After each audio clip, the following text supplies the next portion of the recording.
ஆஸ்திரேலியாவில் உள்ள புனித நீரூற்று ஒன்று அதானி குழுமத்தின் கார்மைக்கேல் நிலக்கரி திட்டத்தால் அழிவின் விளிம்பில். ஏன், எப்படி? வாங்க பார்க்கலாம். ஆஸ்திரேலியாவின் குயின்ஸ்லாந்து மாகாணத்தில் இருக்கு தூங்கமபுல்லா நீரூற்றுகள். இது பழங்குடி மக்களின் நம்பிக்கையில நீர், நிலம், உயிர்களை உருவாக்கும் கடவுள் சக்தியுடன் தொடர்புடைய முண்டகுட்டா மூதாதையரால் உருவாக்கப்பட்டதா சொல்றாங்க. இந்த கலிலி படுகை உலகிலேயே பயன்படுத்தப்படாத மிகப்பெரிய நிலக்கரி பகுதி. கிட்டத்தட்ட 2,47,000 சதுர கிலோமீட்டர் பரப்பளவுல 30 பில்லியன் டன்களுக்கும் மேல நிலக்கரி இருக்கு. அதானி நிறுவனமான பிராவஸ் இந்த பகுதியில நிலக்கரி எடுக்க ஆஸ்திரேலிய அரசிடம் அனுமதி கேட்டுச்சு.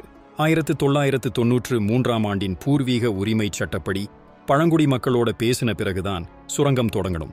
ஆனா 2014 வரை எந்த உடன்பாடும் எட்டப்படாத நிலையில பழங்குடி மக்களின் ஒப்புதல் இல்லாமலே பூர்வீக உரிமை தீர்ப்பாயத்தின் மூலம் அதானி ஒப்புதல் வாங்குச்சு.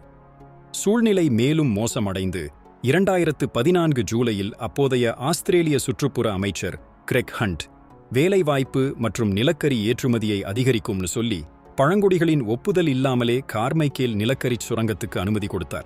பிறகு 2015 ஆகஸ்டில் இந்த சட்டம் சட்டவிரோதமானதுன்னு கூறி அனுமதி நிறுத்தப்பட்டுச்சு.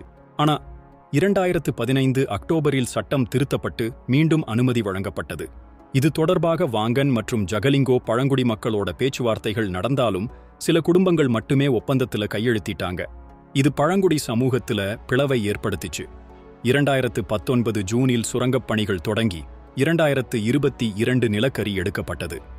இப்போ கிரிஃபித் பல்கலைக்கழக பேராசிரியர் மேத்யூ குர்ரெல் உட்பட பல விஞ்ஞானிகள் சுரங்கம் தொடங்கிய பிறகு ஊற்று நீரில் ஹைட்ரோகார்பன்கள் கண்டறியப்பட்டதாகவும் இது நீரின் தரத்துக்கு பெரும் ஆபத்து என்றும் எச்சரிக்கிறாங்க.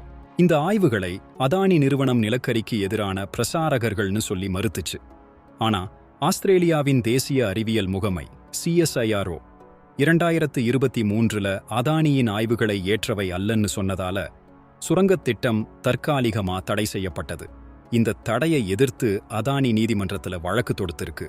பழங்குடி சமூகத்தை சேர்ந்த அட்ரியன் பர்ரகுப்பா இது எங்கள் கலாச்சாரத்தையும் வாழ்வாதாரத்தையும் காக்கும் போராட்டம்னு சொல்லி 1300 நாட்களுக்கும் மேல நெருப்பு எரிச்சு போராடிட்டு வர்றாரு.